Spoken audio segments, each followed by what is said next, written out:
phone call or somebody will call me if Hi, it my gets in name is order. Roy Canterbury. I'm your host today on Archery Talk 101. We have Brad on the line with us today, and we're going to talk archery and see what's going on with him and his world and archery and everything else. Welcome, Brad. Welcome, glad to be here. Tell us a little something about yourself and maybe get into how you get started in archery. Well, I like the outdoors a lot. I've always enjoyed stalk hunting. And some people say you don't do that much in archery, but I did pretty good in it for a little while. Uh, Trying to think back on it. And I always enjoy getting kids outside. So early, probably my 30s and 40s, I started working with the kids. Well, I did 4-H.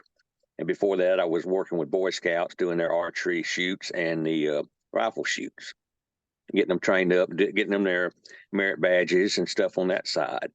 And it was always fun working with the kids and getting them through that and understanding what they needed to do to accomplish and be proficient in their shooting. And as I got older, I started seeing that youth in it where it can be trainable, can learn the stance, learn how to hold the bow right, learn when to let go of the bow, stuff of that effect. When I had working with the Army Warrior program and coaching with the archers there, it was completely different. A lot of them had bad stance, bad techniques, but they were hitting the target. They were getting their groupings real tight. So what do? You try to change it? Do you talk to them about changing it? Yes, you do.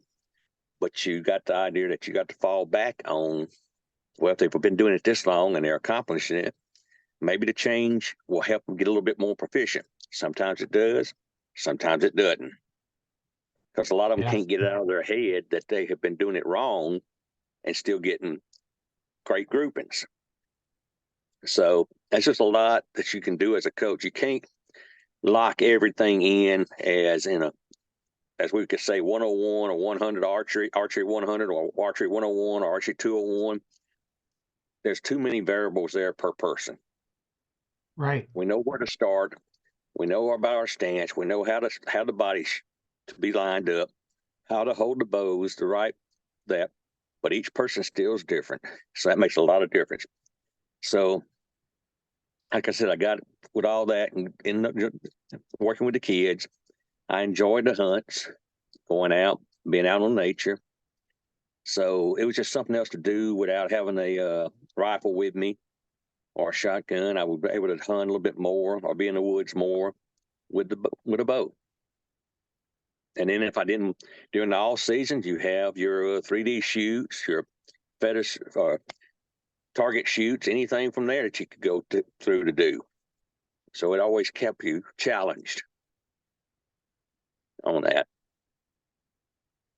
Yeah, there's pretty much you can do something with archery pretty much probably about 12 months of the year.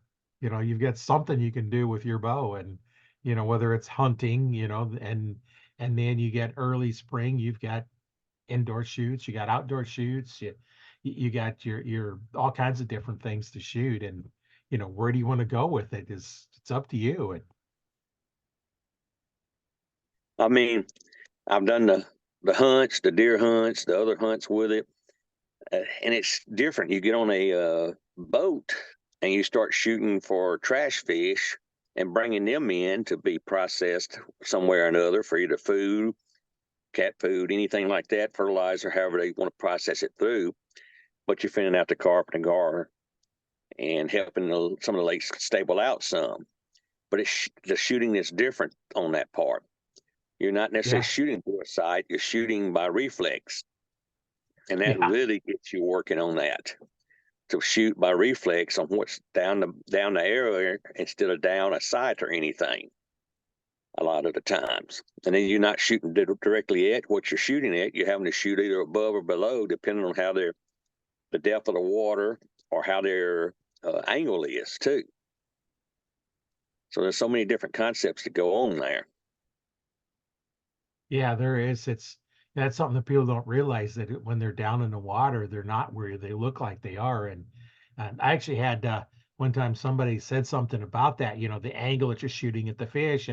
And so I actually took a clear glass of water and I created a little video. It's on my YouTube channel. My YouTube channel is Learn to Fix It Yourself. Out there, I couldn't tell you where it's at right now because it's out there somewhere under the archery stuff. But I put a rod in there. I think it was just a steel for sharpening knives. I just stuck it in there and looked at the camera to the side. You can see it went down and it just shifted over. As soon as they hit the water, it just shifted over. Looking at the side, and that's like, okay, I look like it's here, but it's actually way lower. Yes, And that's normally how it is. yeah, and then it all depends on, are you shooting straight down, you shooting at an angle? That all changes, and it's like you get a lot of things to take into account when you're shooting a fish that's not on the surface. Of course, It around does. here, most of the lakes you can't see down more than about a few inches anyway. So if they're not on the surface, you ain't seeing them anyway, because there's a lot of them are so dirty. But if you get on a clear water lake, where it's fairly clear and you can see down a ways, then you got to start worrying about where is it really at, because it's not where it looks like it is. Can't shoot for it. You got to shoot, like way below it. It does make a lot of difference on that. Yeah. I enjoy the youth when they get up and try to shoot. And to me, it's one of the sports where it doesn't matter if you're male or female, the competition is the same for both. I see the Right. only difference in that between the two might be the poundage of a bow that they're pulling, the weight that they're pulling back and having. But once they do the breakdown, unless it's a traditional bow, they're pretty much equal. But once they start shooting, they're back to equal. Once they get used to whatever poundage they're pulling, they can be very much equal to each other. Right. It's just the guys normally pull more weight. Once you get a little bit older, and I think, Yes. and the really young kids, I think the girls end up being pulling more weight than some of the guys, but then it kind of shifts after, you get so old and the guys start developing a little bit more, and then you get a lot of your target archers only shooting like 40 pounds. Yes. They're not shooting high weight anyway. And if you're shooting 40 pounds or 30 pounds, it doesn't matter. The arrow's going to do the same thing over and over. And, generally, I've found the faster the bow, the more it magnifies your mistakes. Yeah, that's what I was going to say. You got a lot more. I mean, it's less forgiving with the more poundage you pull. Yeah. So that's just a light twitch can change so much on that. I Oh, have, yeah. even with a smaller, lighter poundage, and the shooters on here will probably know, you can have 3 arrows or 5 arrows, and we number them. I assume y'all mentioned that before. Right. Put a little Yeah. number on each one of them, and you start recording where that number is hitting on your target. You might say, well, it's all over. Well, if that might be you. But if you notice it's high to the right every time that you shoot that, and the other 4 in the grouping, there might be something just a little wrong with that shaft. It could be a little off on the flexion or a little off on the tip, just something. It's a little different. So I always put that becomes, if I'm doing a competition shoot, that becomes my throwaway arrow, Right. or so that now if I have to use something I'm expecting to hit the dirt, or just want to have something just to shoot for something else odd, I'll pull that arrow out because I don't want to use one of my good ones that's been online and hitting my target where it's supposed to hit. And it's the same when you go out for a hunt. You practice, even though you're putting a broadhead on after most of the time you shoot, because you don't want to ruin your target with a broadhead or dull up your arrows. So, but it's still paying attention to what the flight is and how it goes on those parts. Yeah, I know on mine, I shoot the Muzzy 3 blade, so I have dull blades that I just put in so I can shoot them. And then I don't know if they even have them anymore, but on tuning the broadheads, I got 3-bladed broadhead and 3 fletching. I use feathers. Um, Old school. I've never switched to vanes. I just like feathers. I like the way they work. I don't want to change. I'm too old to change. but I'll align them and I can actually tune that broadhead to get it to group together. Because what you do is there's a little U-shaped washer I put on there, and then I put a washer on there. There's a little bitty like O-ring washer I put on there, and you tighten them down, and you can adjust them a little bit. With the old hot melt glue, once you could melt them up on the aluminum arrows, you could melt them and tweak them until you got them where you want them. Well, with the carbon arrows, they're basically glued in, non-movable. And Yes. so where they go in, they go in. So the only way to do it is you'd have to put your broadhead in there as you're setting it in and then get them lined up and hopefully it's where it's at. And this way you can adjust them. So I get all my arrows shooting the same. And I hunt with the Comp Pro arrows, the 1000 straightness arrows. That's what I hunt with. Um, the difference between it, I've gone over, you know, just what you talked about earlier. I have a whole podcast I did just on getting your arrows set up and figuring out what's bad ones and what's good ones, and then I set my broadheads up so I can hit the X ring with my broadheads, and then that's what I hunt with.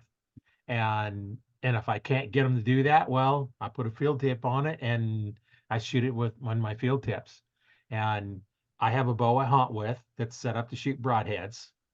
Field tips do not shoot the same out of it. They never will, and I don't care because I have another bow I shoot field tips out of. So they just don't hit in the same spot. And I'm not going to try and make them do it because you got wings up front, you got wings in the back, your arrow's slightly longer. Those that pay attention the front of center, now you have a longer tip on there. That 100 grains is spread out over, an inch and a half or whatever it is, as opposed to like a little half edge. So, all that changes. Now, I don't get too worried about that because you're only shooting 20 yards. I don't Yes. shoot more than about 20, 30 at the most. Um, well, I don't see as well as I used to. So my pins are a little more blurry and my target's a little more blurry. So I just don't really take the longer shots anymore. That's too hard to see out that far. So, um, there's a whole thing I covered this one time on, what is your effective distance? And that because you have to know, okay, if I know exactly it's 20 yards, and how tight a group can I make my arrows? Am I grouping in a 4-inch group at 20 yards? Well, then where is my group at 15 yards? Where is it at 25 yards? So you might have a 10-inch target area that you can keep arrows in just because you don't know if it's 15 to 25 yards because it all changes. So, the effective range for most archers is only 10 to 15 yards because they That's start getting true. out there. They can't group tight enough because they haven't learned from somebody that's taught them how to get those tight groups. You've got to start shooting the correct way, like you talked about earlier. Is there's a correct way to shoot, and then there's another way to shoot. When I teach a specific way and I tell you why I'm teaching it this way. And then, okay, this is how you do it. Now we're going to modify it to fit you because this is what works perfectly for me. And, if I'm teaching you, Brad, I'm going to teach you what I do. And then we're going to modify it because it may or may not work, say, for you, because your body's different from mine. Yes. And Well, you have different muscle structure, different bone structure. You have different limitations. As we get older, our limitations change. So what I used to be able to do at 30, I can't do now at 69. So it all changes, and that's it where does. we coach multiple people. And I did many years of martial arts. I did almost 20 years of martial arts. So I incorporate that. I did a Korean art called Hapkido. And there's a lot of techniques that I take out of what I learned in martial arts, convert them into archery. And then I teach a little bit differently than some. I teach a completely closed stance. I don't teach an open stance because of uh, conservation of force in one direction. If you put it in multiple directions, you can't be consistent.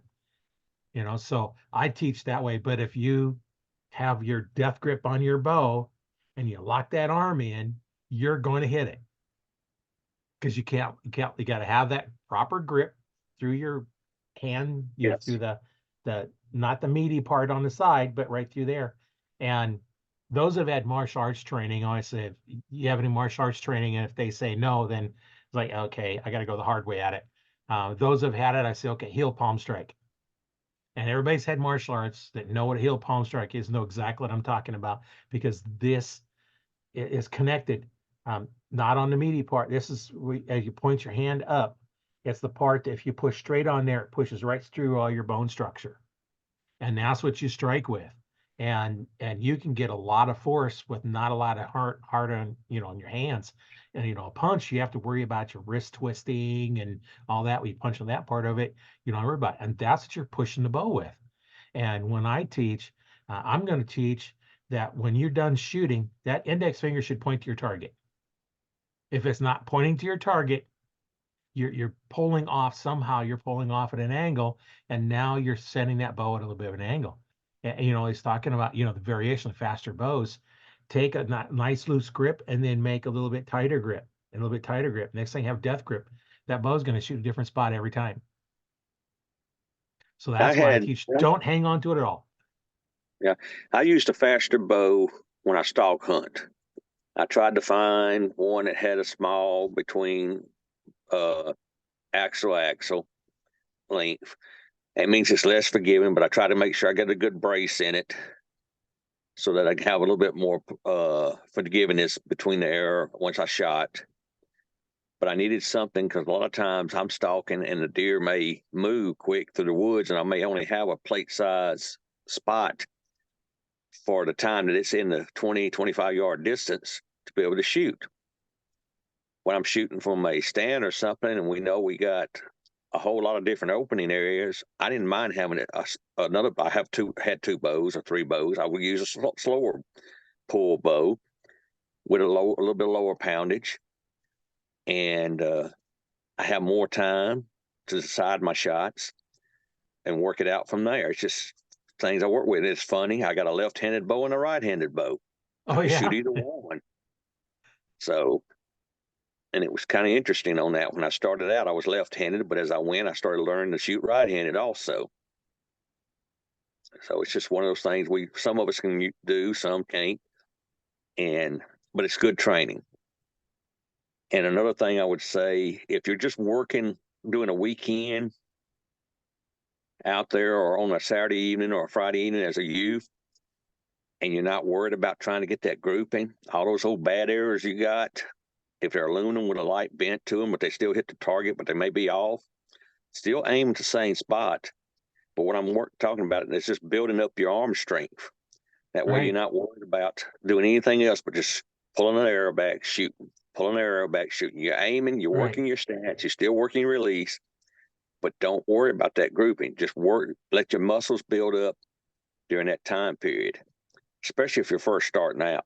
It's a whole lot easier to do. You don't worry about having to buy $50 worth of arrows every week because you done lost some, busted some, tore them up, all that different type of stuff. So there's some thought there. Yeah, when you have an arrow that you know is not going to hit your spot, you're not worrying about where it hits because you know it's not going to hit where you're aiming. So quit worrying about where it goes. The back stuff's just so that you don't have to go hunt for it. And now then work on your technique. Try and notice what's going on. A lot of times I'll teach, I'll put you up close enough to the veil where you can basically reach up and grab your arrow and pull it out just by leaning forward, and then shoot with your eyes closed. Because with your eyes closed, which is, now as we've done this multiple times, I can do it with my eyes open and not really worried about what's going on. I can just focus on what my body's doing because I've done it for so long. But starting out, when I was first learning back tension release, that's what they did. They had to go up and shoot their eyes closed. And it was amazing, it's like, oh, that's what it feels like. Oh, good. Open your eyes, get on with the crap. It's like, now you couldn't do it anymore. Close your eyes, and eventually you can get where you can open your eyes. And there's no target. In fact, it's best if you take your sight off so you have no pins to even look at. So to be able to do the reflex shooting is so remarkable if you can start out with it and go from there. And you see it more on the traditional bows than you do with the compounds. But even with compounds, if they could start doing it without that sight and still be able to know where I got to tilt it to this and just feel it just off of instinct, saying, this is what I need for a 30-yard shot. This is what I need for a 20-yard shot. This is what I need for a 3-yard shot. And that 3-yard shot gets more people in trouble than Oh, anything, yeah. because they're always off. So, especially if they try to use a sight. And I told my shooters, if it's 3 yards, I tried to tell them not to take it. Don't lose the points. And they still want to try to take it because it's right there. I can get that. I said, no, unless you've done it before and you've done it in practice and hadn't been able to do it, don't make an attempt. Take that 0 over minus and all. So just some of the different shoots we do. Knowing what your bow does at different distances is a big thing. And, to shoot some of those, shoot 5 feet from your target, 10 feet, 15 feet, 20 feet away from your target. And I know I was at a 3D shoot, it was on a platform. And there was this gator about 5 feet in front of the platform. Now we're on a platform that's up probably 10 feet. So you're almost shooting straight down, if not even a little bit more, at least a 45-degree angle shooting down. And I knew on my boat at that time, I had a program. I still have it someplace. I don't know if it would work on your computers, but it would do a whole sight tape for you. You adjusted, you took the speed of the arrow, you knew the weight of the arrow, knew the speed of it. You knew the distance between the arrows and your sight, and the distance between your sight and your eyes. Measured all that stuff in there, and it said to add a 5-foot target, I need to shoot it as if it was 70 yards. This is 5 feet. I'm shooting at 70 yards. Yes. So I come back and I draw back and I get to my anchor point. Now I'm bending at the waist, because it's not dropping the arm, because that's not right. I'm bending to it, and I'm depending on the rail to hold me from falling over. And I finally get down where that 70-yard pin is on that target. And now that I go follow through with my shoot and my shot, and I nailed it, because I knew what my bow did at 5 feet. Yes. And then, of course, after I shot, it's like, okay, I almost had to have somebody help me stand back up because I was leaning over so far, to get to that shot.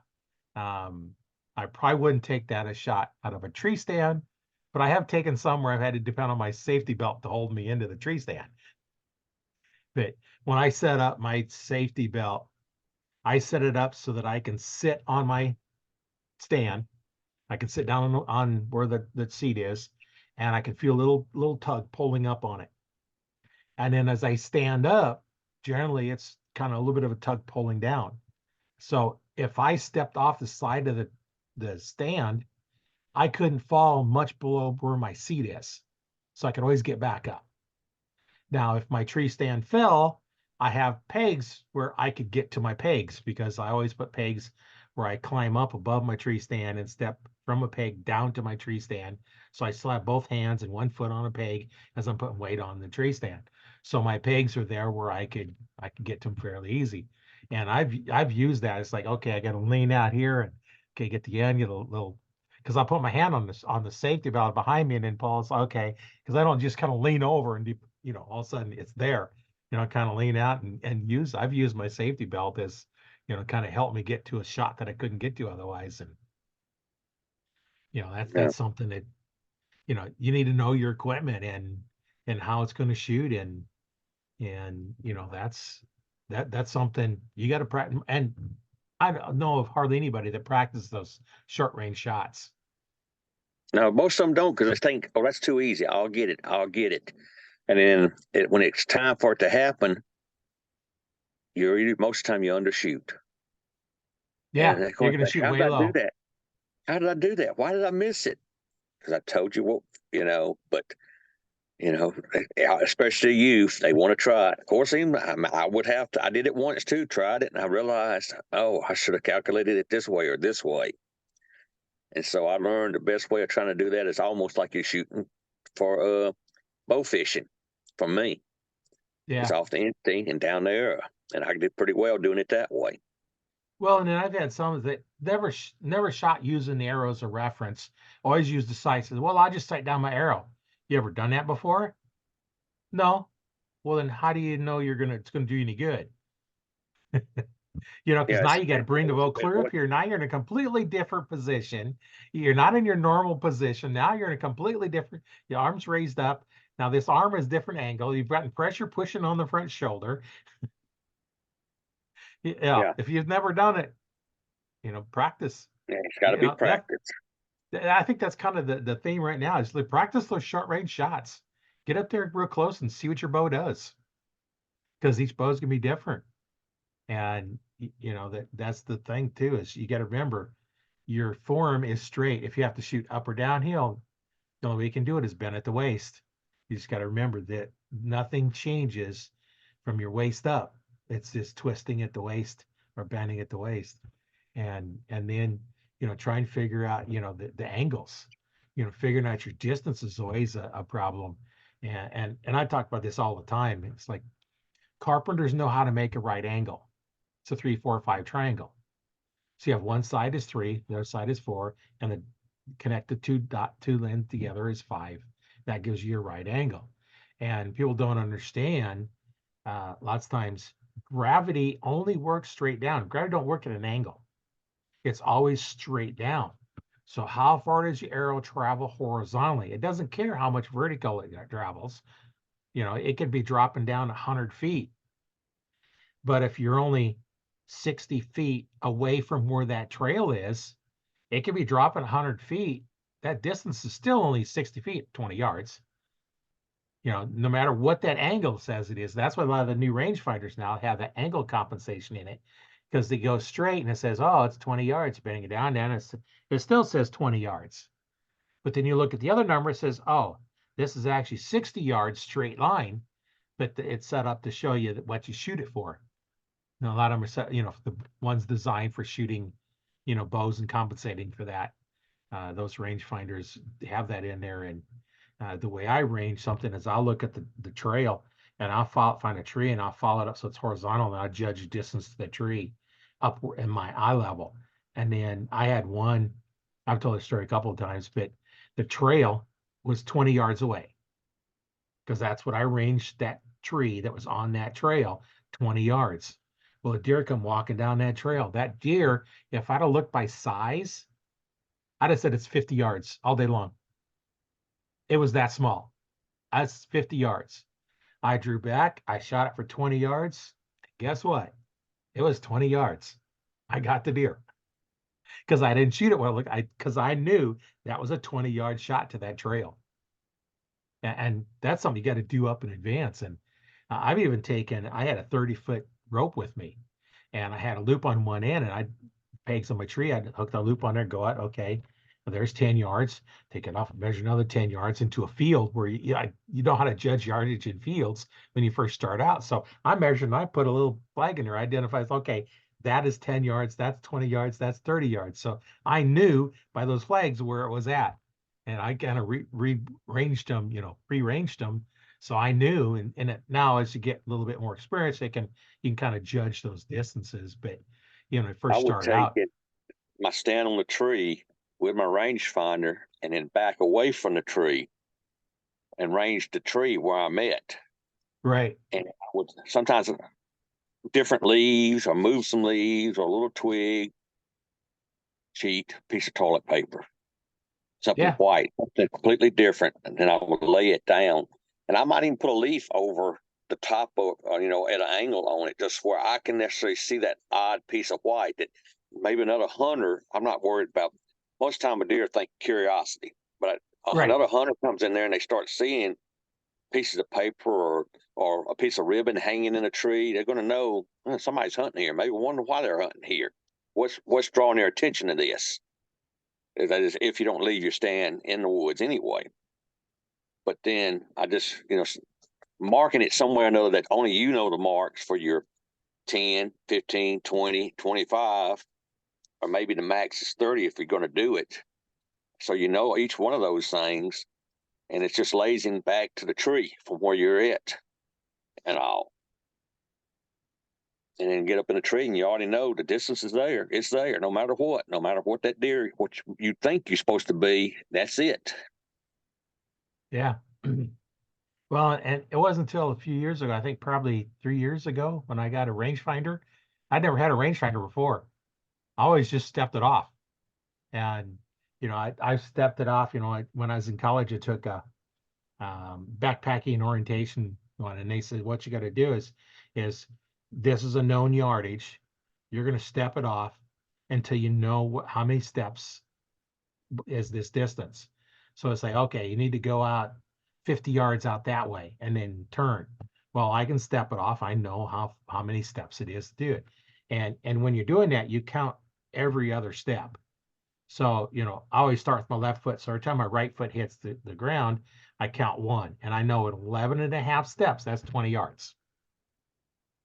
So then if I go another 11 and a half steps, that's 40 yards. So you can figure out, how many steps is in it. Because if you had to count every one, it's like, okay, well, so the, you're going to have 23. What's the chance of keeping up with your steps? I'd forget, Yes. okay, where am I at? I forgot. But if I'm counting every other one, I don't have so many numbers I got to keep saying, and then you can just kind of figure them out and walk your distance. So, I've walked it enough that I can pretty much walk it off, and I'm close enough that it doesn't really matter. If you can keep a nice tight group, then if you're off by 5 feet, okay, say I got a 1 inch group. If I'm off by 5 feet, well, maybe I got a 2 inch group. So I'm still within, good shot at most hunting ranges because, like I said earlier, I don't see as good as I did, so I don't shoot those longer ranges anymore, and I just keep them a little bit shorter. So, and now when I put up tree stand, I arrange to where different spots, so I know how far it is already, and I don't have to range them. I know this is a 20-yard shot or this is a 30-yard shot or whatever it is, and then I don't have to think. I just know. I just got to remember to pick the right pin. Now, some funny stuff here. And the youth and anybody can, the youth will start to understand this as the more they get into it, because it's gonna happen some way or another. You have your bow, you have your quiver with you or your arrows, however it's mounted to the bow, on your side, on your back, whatever, however you carry them in. You get to your stand, you tie off the bow to your rope or whatever you're going to pull it up with. You either have the quiver mounted to the bow or coming up. You get up the stand, you get everything up, you start pulling up the bow. First thing does when a quiver hangs in a limb or a vine. Yeah. Or, as I've done it once, I got everything up, I'm sitting up, everything's good and quiet, just starting to break day. And I say, well, I reach for my release. And I can't find my release. I know it's there. I'm like, so now I'm sitting in there on the tree trying to decide, did I leave it in the pack that I moved over there and hid under the stump? No, I didn't do that. I remember taking it out. You're going like, well, where is it? And you look over the side, and there it is at the bottom of the tree. You hear it moving up on the hill. Oh man! I tied off a piece of smaller line to one of my broadheads. I just eased it down, watching it, and I finally got it to catch on the tip of the broadhead on the upper side of it enough that I could pull it up. And I'm up there the whole time as I'm pulling up. Please don't bump the tree and fall off. Please don't bump the tree and fall off. And I got it all the way up. And I says, do I grab that? And I says, my luck, if I grab the arrow, it's going to fall off. So I just held the string high above enough and just leaned the arrow back over on my lap. Then I reached for the release before, because I figured if I reach for it out there, I'm going to bump it before or bump there, and it's going to fall back down. I got it up to the tree stand. Yes, it happened. And got to watch a few deer out of range. Sometimes it makes you wonder if they're there, if they know you're there. Some of them do, Yeah. some don't care. Yeah. You never know. So and when it's warmer, I have a handheld release that actually snaps to the loop on my bow, so it hangs on there. I've dropped it, but I have my wrist strap that I carry as a backup. When it gets really cold, that's what I use. And then I have another handheld that I have. It's not near the quality of my Carter. But it's another backup. So I always have 2 extra releases in my backpack. So because I have dropped my release before I got it hooked, somehow I just dropped it. It's like, well, okay, just grab the wrist strap and okay, I use that. You know, because I wasn't gonna climb down and get it because that was like way too much work. And a handheld one, you're not gonna hook it with an arrow. Yeah. There's No, it was nothing to hook it to. And yeah, a it was magnet wouldn't even work because I'm not sure if there's enough metal on it to catch anything. Maybe the jaws, but I didn't have a that magnet could with me be. anyway. So Yeah, I was telling it was a risk loop one. That was the only way. If it had been one of the older ones that was just a straight release, nah, I would have had to went down. yeah, I'm just going like, no, man. I've had other people like you, like that, just realize it or get it up there and get to it, and then drop it or have it on the seat and they move over to do something, not paying attention and knock it off. Things happen. yeah. Just enjoy it and keep working on with it. You'll figure something out, and you might have to climb back down to get it, and get back up. Don't worry about it. Well, and Uh, and then you got to decide: do I want to just leave my bow up here, climb down, get up real quick, or take my bow down in case something happens? I can be on the ground with it. But are you going to be ready? So I think I'd probably at that time I'm just going to climb down, climb back up, get my tree stand, and go. yeah, it's like mid morning, toward afternoon, whatever time you decide you're going to ease out of the woods. You tie the bow up. You get ready to lean it over the side and start to lower it back down, and you hear movement. Yep. Stop. Now you're trying to decide: do I pull it back up, or was that a deer, armadillo, squirrel? And you wait until you verify, and then you realize it's a deer. Now there's a problem. That wasn't but one deer. That's one already done snuck but almost up on you, and it's almost looking at you because something caught its eye, and it's looking in that direction, trying to figure out why. And your bow is swinging just a little bit. And you're going like, oh no, how did that one get that close? I heard the other one, but I never even heard that one move. And you're going like, and if it turns, you can bring it up. And usually by the time you get it about to your hand ready to grab it, it turns and looks back at you. It's always fun out there. Yeah. So the stories you can tell, just not having to pull back and release, just the hunt itself, the things that happen in it. Oh yeah, there's been many stories that you have, and not all of them you actually made a shot, and some of them it's like you didn't have a chance for a shot, and other times like you just got paid attention to what's going on, and it's like you forgot about shooting. I, like I said, I like stalk hunting. I'm in the woods doing my stalk, and it was only a buck only part of the season. And I'm in a flat in some woods in a low area, and I see this doe coming off the ridge with a pretty good brisk trot with her. And she comes with about 20 yards of me, and I'm just watching her looking back up the hill. I hear her stop, and I'm not paying attention. I'm looking back up the hill to see if something, the way she was trotting, like something like a buck might be following her. And I hadn't drawn back yet. I says, I'm behind this bush, kind of, which wasn't too tall. I mean, I could stand up behind it to get a shot if he makes a commitment coming down. Or I could wait till he's about beside me and be on my knee and take the shot. And I look over, and the doe was standing there about 10 yards from me looking at me. Hadn't blown nothing, just looking at me. And I look back up the hill. I look back over at her. She's looking up the hill. Then she looks at me. I look back at her. She's looking at me. Okay. I look, and then I see her look back up the hill. So I'm looking back up the hill, waiting for whatever's going to come off that hill. She looks back at me. I look back over at her. She just turns around and walks off. I said, okay, now I'm back looking up the hill. A little bit, I hear something moving, coming back from where she was at. I look at, here she comes back to me, about 10 yards from me again. She's looking back up that hill. And I'm looking up the hill. And it finally dawned on me. She wasn't looking up the hill for what was behind her. She was trying to figure out what I was looking at up the hill. Oh. But she done looked at me, watching me look up that hill. So she's looking back up at the hill, trying to figure out what I'm looking at. So she done left or went down past the woods and noticed that I wasn't after her, wasn't caring about her, that I was watching up that hill. So she come back and looked back up that hill next to me. Took a little bit, but it was funny after I realized what she was doing. Yeah, that's pretty good. Yeah.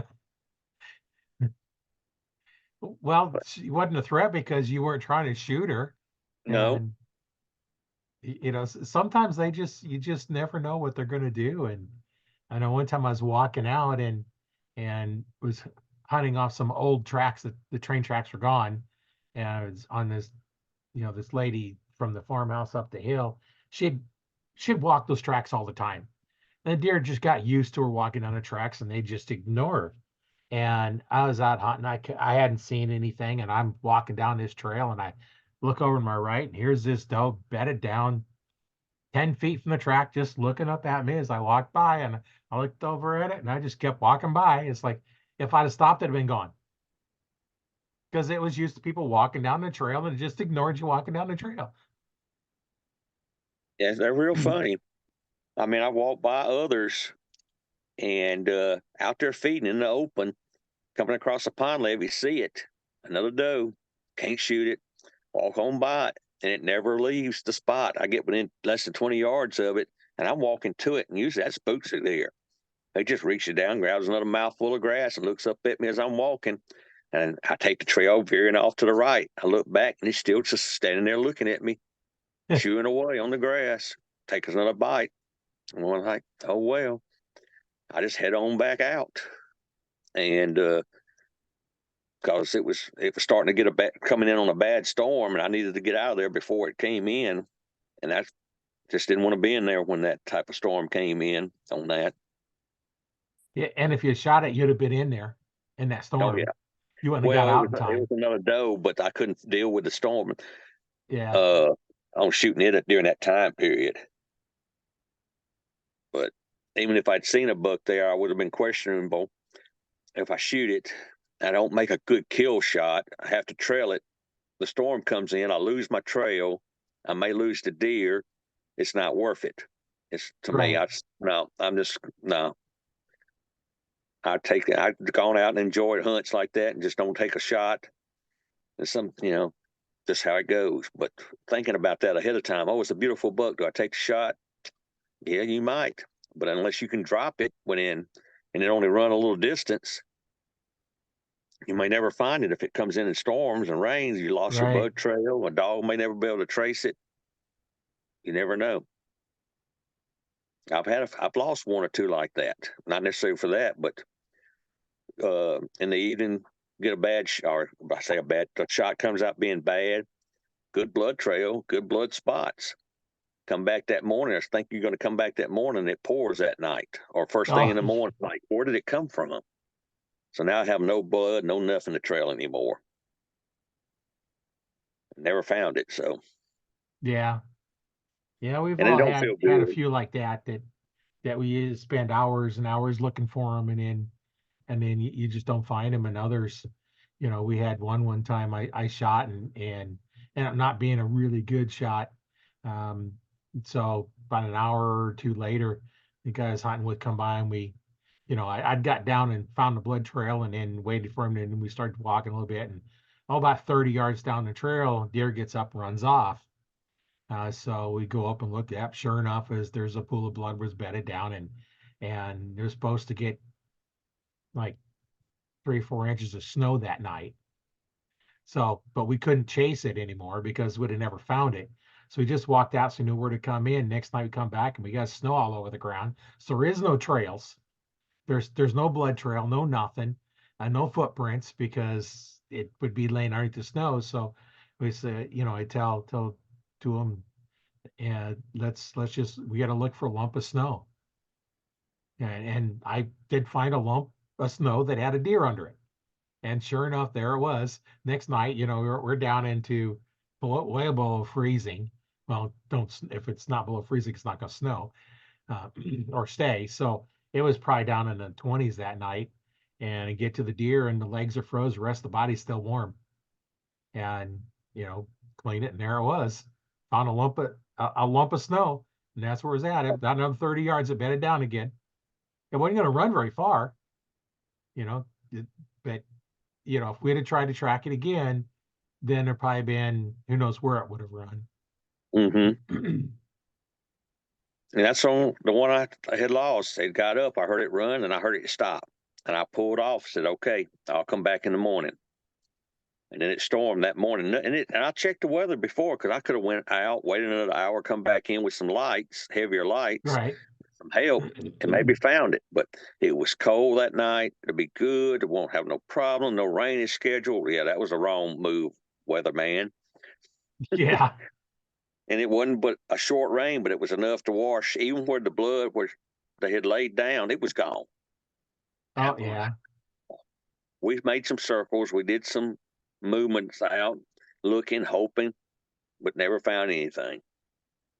But that's just how it goes. Sometimes it happens that way. Yeah. I had one. It was supposed to rain, just a light rain, and guys go hunting with. He was gonna go anyway, and I afraid, yeah, he's gonna go sit in my tree stand and shoot a deer out of my tree stand. This is all those same railroad tracks where I seen the deer earlier, bedded down.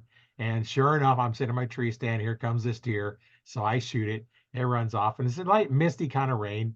And I get down. I'm basically following footprints in the mud, and it didn't go very far, and found it and drug it out.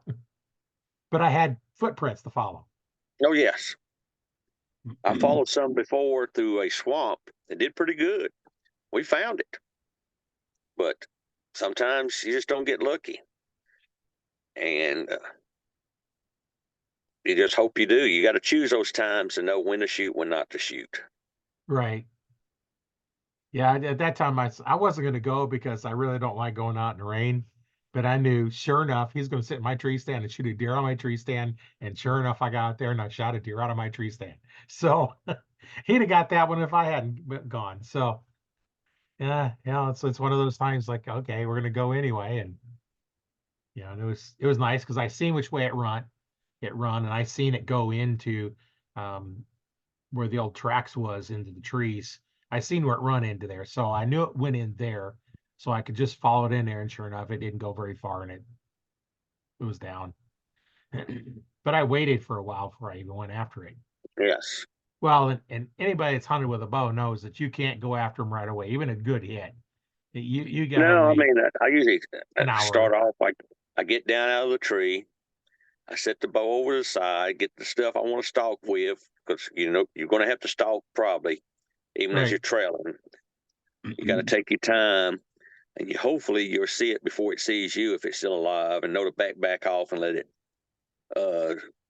nature take its course there. Right. But you go ahead and get your stand down. If you have a climbing one, you go ahead and put it up, get it ready to travel, get everything there ready. Get your bag. If you have your bag, everything ready to go.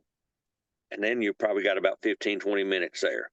So now if you want to wait to 30 minutes or a little bit longer, however time period you decide you need to wait, you've already got your time has already been, some of it's been taken by getting everything prepped to go out, instead of running down the stand, getting down the stand and getting anxious to go and look for it, which you don't need to. It makes your time eat up a little bit better. Yeah, And you're doing I'll something, get getting there. ready, and Yeah.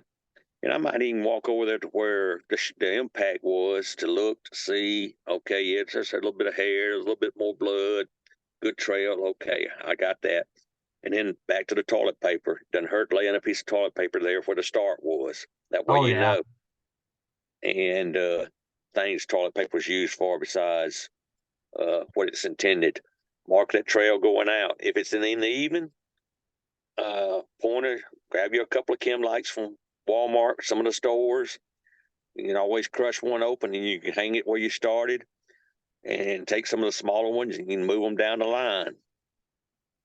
I would always have just pieces of toilet paper and just put the pieces up where I can see, so I can look back and judge. Because sometimes, like you said, it's following a trail in the mud. or whatever. But if you know where a trail runs along the side of a hill or something, or how they move through a old field that's not been cut or used in a while, you can start saying, okay, he's veering to the left, and I'm coming up to a fork. Well, I'm figuring he's going to take that left side, and that's usually what's going to happen. Because if he's already been veering left on all his other movements, as you're watching the blood, and you lose a little bit, and you look back at how it's curving, maybe by seeing where all the toilet paper's hanging down for your trail to judge. Which, if it rains, it washes it away. It's biodegradable. You don't have to worry about picking it back up. You're good to go. And that can help you a lot of times in tracking a deer, and then finding a little spot of blood, and then maybe seeing it over there and saying, oh, he's down, I'm good to go. Or, Yeah. no, he's looking at me, let me back off. So, and on that part.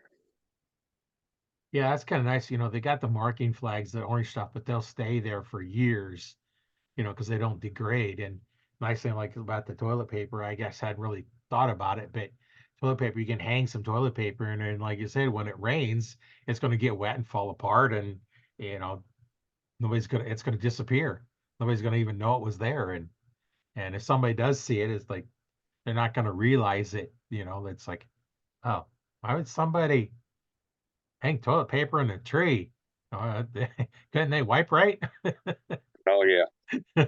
And but most hunters will start realizing, oh, they're marking a trail either in or out. That's what they usually think. Yeah. So, Well, when I'd use the flagging stuff to marking trails, I would put one, and then they would just stop because I'd like put two of them or something. And I know at that point I got to turn to my trans stands down this way, so I just mark a couple little spots here and there. It wouldn't mark the whole way all the way to my tree stand. And that works pretty good. And once you're familiar with the area, you just walk in and go. But even though the area very well, I was hunting some public property, and I was taking a friend of mine in who put a stand up a little bit further down. I'd walk in, and then his was straight down, and mine had turned and go up the other direction. Well, walked in to where his stand was, and then I'm going to walk straight to my tree stand, kind of from an angle. I actually walked underneath my tree stand, didn't even know it. And now I'm up past my tree stand. It's like, okay, this area is too far past my tree stand. So then I walk down. It's like, okay, now I'm too far past tree stand the other direction. And so then I say, okay, I'm going to head straight out till we come back. And I went back the trail, wanting in, and walked in right to my tree stand. And it's like, oh, I walked underneath my tree stand. I didn't even look up and see it because I walked straight to my tree stand. And I went back and started and went right to it. I mentioned stalk hunting a lot, which I do. Let's say I shoot the deer, hit the deer, good trail going out. But before I walk over to make that trail, where I'm standing, where I made my shot from, I will not move until I move leaves, whatever's on the ground. If it's not a ground, open ground, I'll put an X, or clean out a big area and put an X or something in the middle of it, so that I know where I was standing. And then I go to where I already got pictured in my mind. I done looked at it the whole time before I did that, where I shot, and know about where the impact was before I walk over there. And if there's no blood, I try to look. I don't make a mark in the ground because I don't want to disturb where they Right. may be a little bit of blood or hair or something. But I try to visualize that point. Maybe just a piece of toilet paper laid down as a starting point to where I know where to go. But if you can't find it, you got a spot to go back to reference and go back. Okay, there's that tree again, and you walk back to the tree. But I was a little bit too, and I wasn't far enough. Okay, that's because you already know where you stopped before. But once you Right. went back where you took the shot from, you realize, I need another 5 steps. I would be there. And then you go back and make that extra move and realize, okay, because a lot of people forget, well, didn't I shoot from here or was it right there? Yeah. And all. because even if it's even a foot different changes up how you're looking at something. If you move left or right from where you shot, you start saying, well, I didn't shoot that spot because now there's a limb in the way or a tree in the way. Makes a lot of difference. Yeah, and then the other thing too, you remember is as you're walking your blood trail, you're following your blood trail, don't walk on your blood trail. That's true. Because if you disturb it, you can't go back and find it because now you've disturbed it. So you need to always walk not on the trail. You want to walk beside the trail so you can see it. And like I said, mark your trail with, I kind of like the toilet paper idea because, a lot of us, we always have toilet paper with us because you never know when you need it and out in the field and, you need to lean up against a tree and use your toilet paper And it doesn't help. I mean, it doesn't matter if even if you have a twig right there by the path, you put it on that twig hanging higher so that sometimes you can't see it on the ground as you lay it beside it. Don't lay it on the blood. You don't want it to do that. You want to lay it no, beside. But to put it up higher, that way you can see it sometimes on our waist level somewhere that as you look back, it's quicker to find. And then you move on down left or right of the trail. It's not saying that you're not going to walk on your blood trail sometime or another, but what he's talking about is literally walking on the trail. Because sometimes you'll cross it without realizing it because a deer make a turn right. or something. But as soon as you see the blood, step back to the left or the right of it before you, and then you look for your next spot and all. And I mean, I've gone almost 25, 30 yards thinking this is where the deer went and believing it's where the deer went. Some people say being a deer. And that's what I was talking about, where the deer wanted to veer left. And I kept going left. And the next little area, I went left. And then something told me, no, he didn't go left. He went right. And my son was with me. And he says, Dad, I'm not sure the deer is out there. And I'm turning and I'm looking back. And the whole time before I turn and look back, I'm still checking the grass. The grass now that I'm going to come out into a field. And on the back side of the grass was a blood spot. Oh, And he says, how in the world? I said, blood. He says, what? And then I found blood again. Blood again. He says, I don't believe it. He says, we done went 20 yards and no blood, and now you're on blood again. I said, yeah, but it doesn't look promising. And he said, why? I says, the drops are lighter. They're farther apart. I said, probably why we didn't have blood, probably one of the organs, or either it was has sealed the hole up. He says, trying to explain that to him, how it went. So, but still just tracking and found a deer eventually, but sometimes you don't. yeah. You just got to spend the time you're looking for it. And I know there's one time we shot a deer and it run off and we're tracking and it's dark.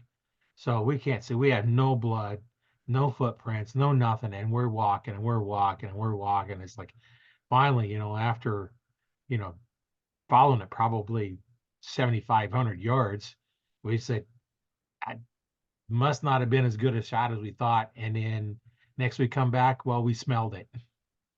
30 yards further down the way we was walking, 30 yards further, and we'd have found it. Yeah. Yeah. I But walked by one, a guy had shot. I helped him look for it for 4 hours, back and forth, back and forth. We got to where we knew it was down, and we were doing grid searches, we had sectioned off little parts of that area, and we're just doing zigzag searches in it. And then he'll do the same search in the same area that you just were, because we're figuring I'm seeing something that he may not see. He may not see nothing. Still nothing. I'm back in there 2 weeks later, walking by, and I just happen to look back to my left, and there's what's left of the carcass. oh, The coyotes already found it. And I'm like, how did we miss this? We were all over it, but we just did not. I don't know. They could have drug it out a little bit more from when they were eating on it, but it right. was in the vicinity that we had walked all over and still didn't ever see it. So Yeah.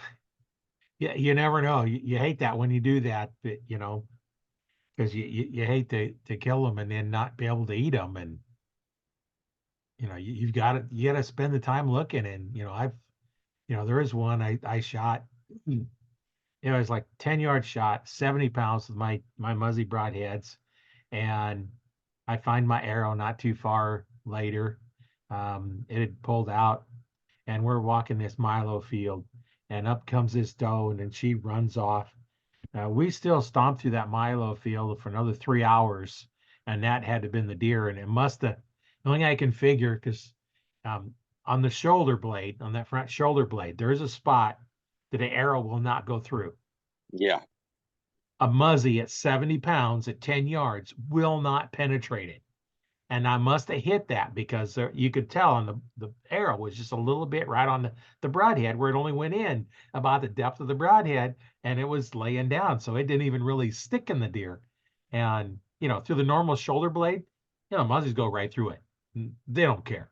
Bones, they don't care. There's that one spot on that shoulder that there's nothing to go through it except the gun. I had my very first deer I shot with a bow was that I'd been sitting over a bunch of persimmon trees off a creek.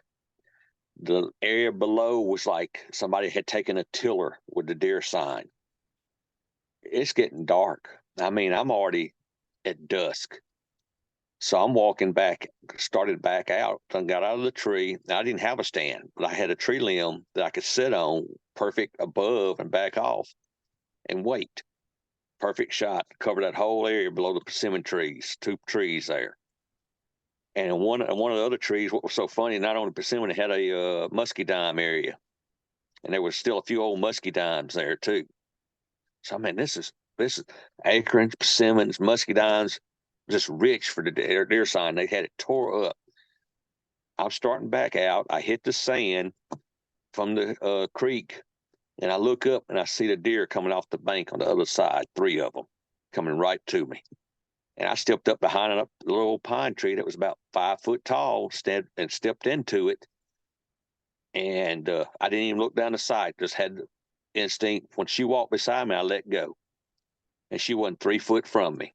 And it knocked her flat on her back. And I realized as soon as she hit the ground where the arrow hit, I'm on like, really? She jumped up, took off, the arrow came out. And somebody said, how did you know where you hit? I said, I hit that bone. I said, my arrow didn't go but 2 inches into her.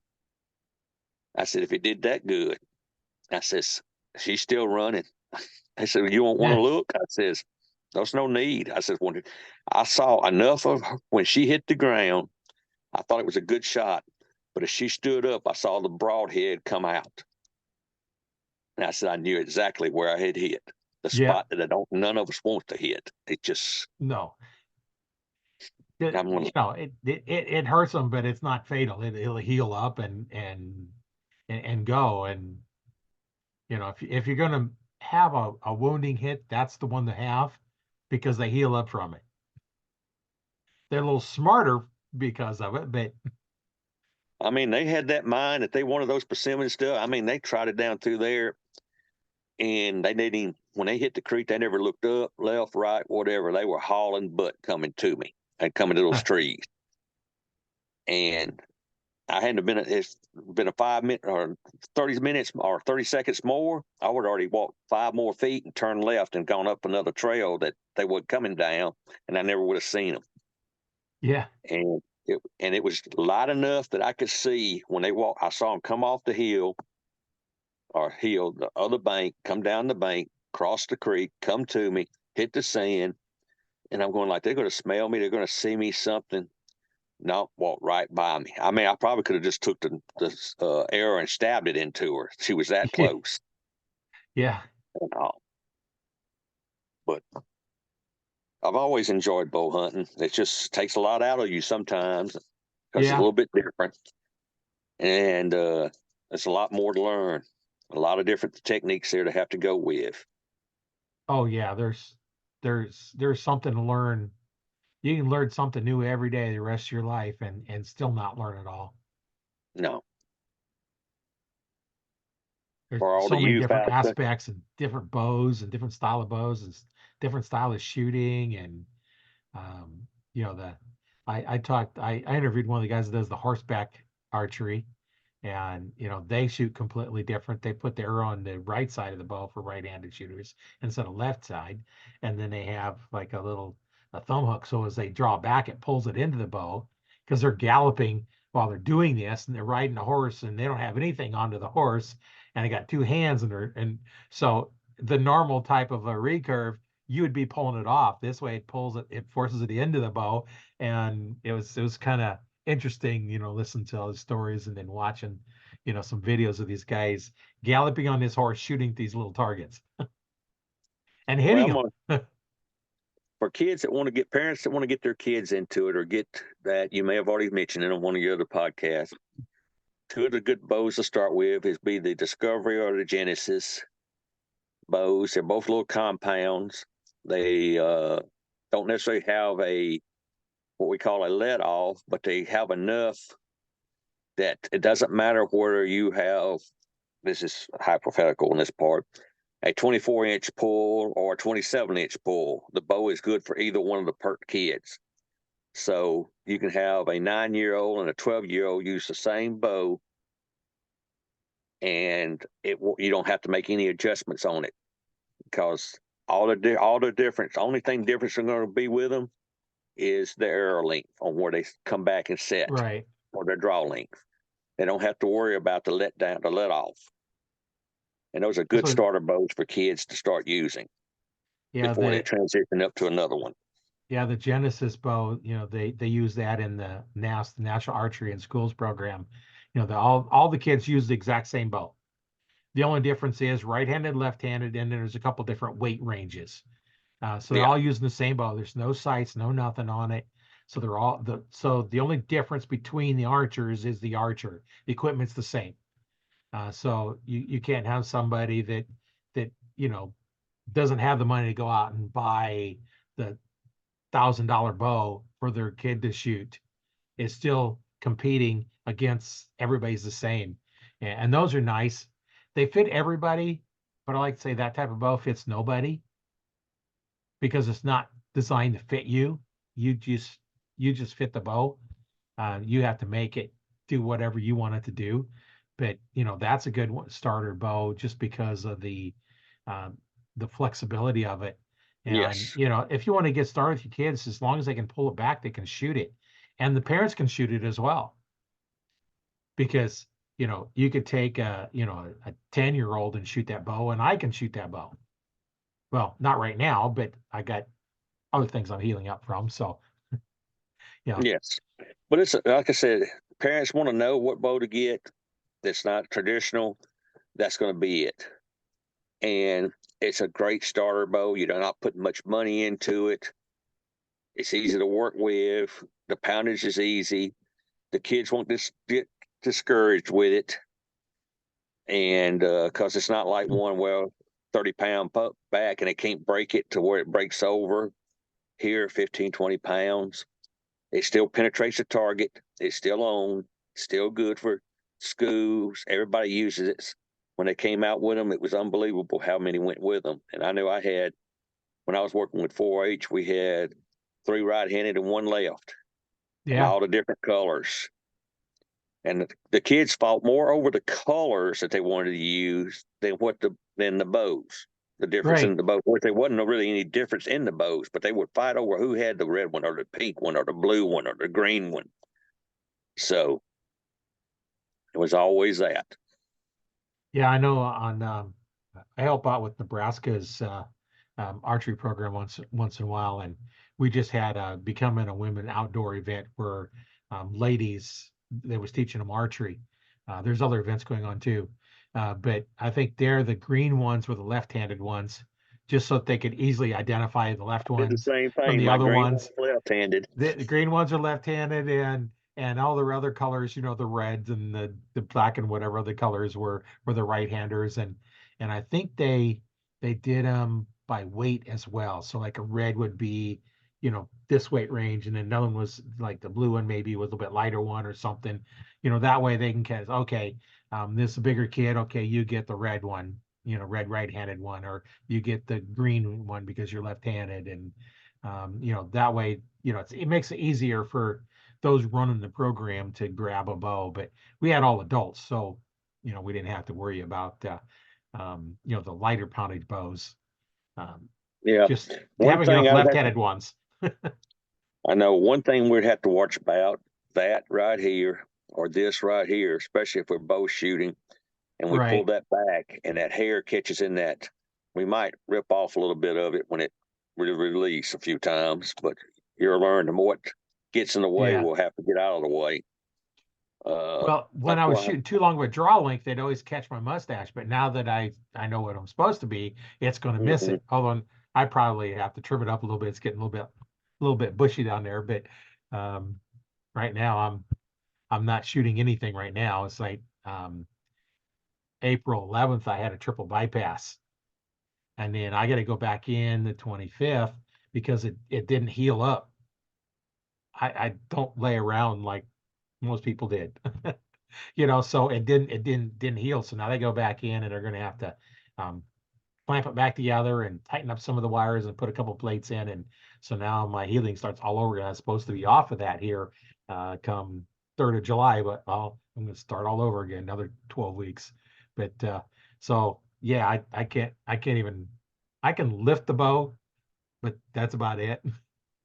But I won't be Yeah, I able finally, to, for a while. But after my injuries, I had the shoulder dislocated, broken ribs. Pulling them back now is almost too hard. I hate that part. So I transitioned now to a crossbow. Yeah, some people say that's blasphemy, but that's what, if I want to hunt, that's what I have to do. But well, still, it's out there. does it fit the category archery is a stick with a string fleeing another stick? Yeah, that's it. That's archery. It's still, it It, just might be sideways, but it's there. yeah, yeah, yeah. Whatever it takes to get you in the field. Like some of the kids, crossbow is perfect for them because they can't pull a lot of weight. At least with a crossbow, you're only going to get one shot, so you got to make sure it counts. At least the compound, you can sometimes get a second shot, depending on what they do. With a crossbow, you're not getting a second shot because it's too much movement to get them cocked again. But you know, hey, it gets you in the field doing archery, go right ahead. I had my store, those that had crossbows, I tell them you might need to bring in a crossbow target because my backstop won't completely stop it, and you're going to bury those bolts in the target. But go right ahead. I didn't care. Now broadheads, I had a note. Yeah, I think it was like a $200 fine for shooting your broadhead into my backstop. Oh, yes. Yeah, it's like, yeah, you can shoot it for $200 every shot because that We because have that tears them to up. watch it. And we're talking about groupings earlier. Yeah, Most targets have the center and then four corners.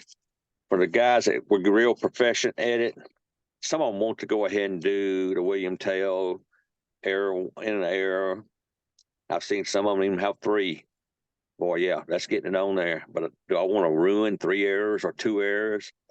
I say once you get that grouping where you're starting to slice and cut your other arrow shaft or hit it and bend it, it's time to just put one in the middle and hit your four corners with your other arrows so that you don't ruin them right. and tear them up. I mean, competition, I've had people look and use the knock for their target on somebody else's arrow because they say, oh, he hit right there at the target. He's on it, but he's off just a little bit. So if I aim left of that, and my son was bad about using a black knock or a brown knock so that Yeah, he didn't care where he found it, but that way it blended in with the target and nobody could use his arrows to judge off of when he right. shot. It was on a 3D target and all. But this is funny watching how everybody does stuff. Like we said earlier, different things work different ways for different people and all. Well, and if you look at it too, if you're shooting at an angle, if you're shooting straight, that's one thing. But if you're the 3D targets, a lot of them are up or down hills. If you shoot and you shoot at their knock, you're not shooting where you need to go because you're shooting at the back of the arrow, which isn't in a direct line with the front of the arrow. So if you're shooting at the knock, you're going to be shooting. If you hit that knock, you're going to be in a bad shot. you're not going to slide it in. So Yeah. I never worried about shooting at a knock. Well, I shot at some the people center got to target. where they could judge to see, well, that's up a little bit. I see that knock. I saw where his input hit, because you're not on some most of the 3D shoot that we used to do. You wasn't allowed a rangefinder. You had to do it all. You couldn't use binoculars on it either. Others would use those on practice shoots. You could use little binos or little small scopes of some type to judge where you needed to shoot. And they have booklets with little cards on it that you can look at the 3D target and say, oh, that's Oh a, yeah, and then see where you're, okay, so if his knock is right here, I need to work down. I can base it off his knock and move to the left and by 1 inch and drop 1 inch. I should be right in that mark, that 10 mark or 12 mark, whatever they want to call it, and go from yeah. there. I've got one somewhere, the little card that we always have, and it's like, oh, here's got the bear and the targets, all the different stuff. But now there's so many different animals out here. When I did it, there was no dinosaurs and all these other critters. It was basically, your bears, your pigs, your deer, your hogs, turkeys. That's basically what all the targets were.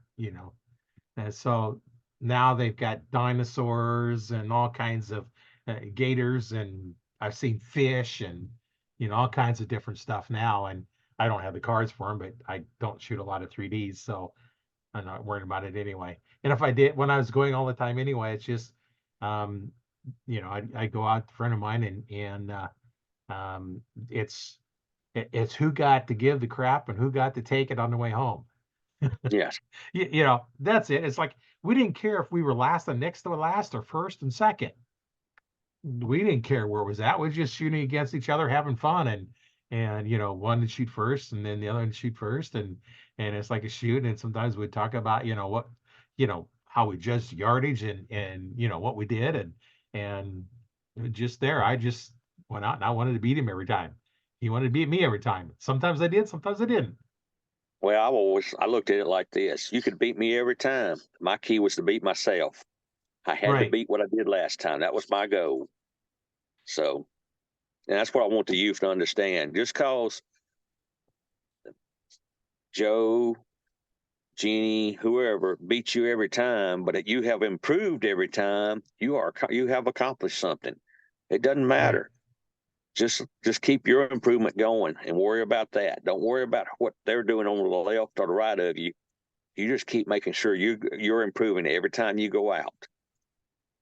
And all. And yes, you will have a bad day. You may have 2 bad days. You could have a bad week of shooting.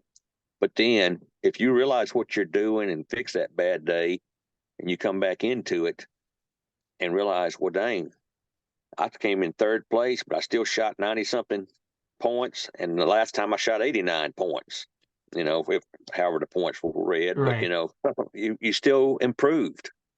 It doesn't matter. You still beat your old score. You improved. So that's the accomplishment there. Well, and when I'd go out and do the 3D shoots, there was 40 targets, 400 points, and then 8 points a target was 320 points. So my goal was to be 320 or above every time I went out, because that meant I averaged a kill shot on every target. And that was my goal, was because I was doing it to develop better skills for hunting, judging yardages for hunting, and I shot targets just to develop my shooting skill. I really wasn't too fond of shooting target tournaments. I did a couple, but I just didn't really have any fun at them. Yeah, it just wasn't my thing. I'd go down and shoot because I shoot spots to make sure I can, if I pick a spot, I know I can hit it. I develop my archery skills, and then I'd use the 3Ds to develop my hunting skills, because that's what I was doing was, I wanted to be able to go out and hunt and judge yardage, and that helps judging yardage. And like I was talking about it, it's step off 20 yards, and then you get where you would judge, okay, this is 20 yards. You just kind of mentally try walking a distance off and saying, okay, that's 20 yards, that's 30 yards, 40 yards. And then you judge the yardage, the target, and make your shot. And then if you were wrong, then you'd readjust. Even if you have if you use rangefinders, you should never use a rangefinder until you've already made the shot Yes, in because a you're not gonna 3D be able to pick. situation. Yeah, you Right. can't pick it up even out there in the real world and say, "Oh, that deer's sitting at 30 feet right now or 30 yards right now." Okay, let's put it down. Oh, he's done took 5 steps, headed the other direction, and then now he's facing completely away from you. Now I don't even have a shot, so you've done wasted your time. Right. Got to have know it ahead of time, uh, estimate it ahead of time, and go from there. Well, now I know with my bow that I hunt with, um, if they're on the same level. Now, if they're way down a hill or something, it's off. But I can kind of use my pins as a rangefinder, like at a 3D, the indoor or outdoor 3D that's not on a bunch of hills. Of course, right here in Nebraska, you don't have a 3D that's normally pretty much level. We do have one out here north, just in North Omaha, that is fairly flat. So there's not a lot of hills there, but most of the other ones all have hills. But I can take, if I'm looking at a deer, and I can get all of my pins on that deer, I better be using my 20-yard shot and my 20-yard pin. Now, not the 20 and the 60 are at the spine and the belly. Now I know I'm might be using a little bit more, and if I can't get all of them on there, I better be using a little bit further pin, and so depending on how many pins I can get on a deer is where I need to go. So I can kind of use that as a little bit of a range finder. But as soon as you start getting in hills, that all goes away. Yeah, Like I was talking about the gator, we shot at, or that one deer that was 20-yard shot, but it looked like it's 50. If I'd used that, it said it's 50 yards. So, I don't really use that a lot. I judge the distance to it and then make my shot. And, if you have a rangefinder, and you're out practicing or whatever, or you're not, if you're some of them, if you go out and use a rangefinder, then you're in a different class where you're not going to get a trophy or nothing. Or some of them allow you to use rangefinders, but judge the yardage to it, make your shot, and if you make a good shot, you're done. If you don't make a good shot, okay, I was off. So I was off by 5 yards, use a rangefinder. Yep, sure, I was off by 7 yards or whatever it was, and use them to verify after you've already made the shot. Now, hunting, I want to do it the other way around. I want to range to all distances so I know what the range is. Because I'm not stalking like you are. If I'm sitting in a tree stand, I want to know the ranges to different places, and that way I can make my shot and don't have to worry about knowing which pin. Just got to remember to pick a oh pin. yes, I've done that before. Forgot to pick a pin. Missed. yeah. Well, Roy, I'm gonna have to let you go here. I've got some other stuff I got to head out to do, and it's been an enjoy talking with you. Yeah. It kind of goes quick on this sometimes, doesn't it? Oh yes, it does. And so I appreciate it. I hope we got something out of this. Hope the youth did too. I know it's a lot of it's just talking a little bit of hunting, tracking, trailing, and all, but there's always a little bit of stuff in there for everybody to listen to and catch on to. Well, and that's kind of, what I like doing is because I learn stuff each time because I had never thought about using toilet paper as a marker, until you mentioned it. It's like, oh, that is good because it'll degrade the first time it rains. It's gonna be gone. Yes. And no, it's not going to hurt anything. And who knows? Maybe the birds will pick it up, make a nest out of it before it even rains. Well, the bad part is if you use it to mark, and all of a sudden Mother Nature takes its course with you, and you're going like, oh, oh no, I done used it all to mark my trail, following this deer, and now my gut's hitting me. Oh man, what am I going to do? So make Well, sure you have another. that's why you have two, a brand new one that you use for Mother Nature, and you have other ones that are partially gone that you use for marking trails. Yes. Get the really cheap stuff you don't want to use. The Yeah. single ply. That's it. That's it. It's good. Yeah. Well, it's been fun. I enjoyed being on with you. Yeah, it's been a lot of fun, and for those that have made it this far, thanks for watching or listening. Depends on if you're listening on Audible. You can get this on Audible, or you can get on Spotify to get the audio part of the podcast and the video. You can watch the video on my YouTube channel, learn to fix it yourself. There's all kinds of stuff out there, not just archery stuff, as well as if you go into Archery Talk 101 Facebook group, the video will be there as well as other instructors and other archers to ask questions and go from there. So if you have any questions, get a hold of myself or Brad or anybody, and be glad to help you. So once again, thanks for watching and listening. My name is Roy Canterbury, and I've been your host today on Archery Talk 101. And Brad's been a real nice guest and been fun talking with you. And I'm sure we'll talk later. All right. Take care, Roy. Y'all be safe All right. out there, guys, gals. All right. All right. Talk to you later. Bye. Okay.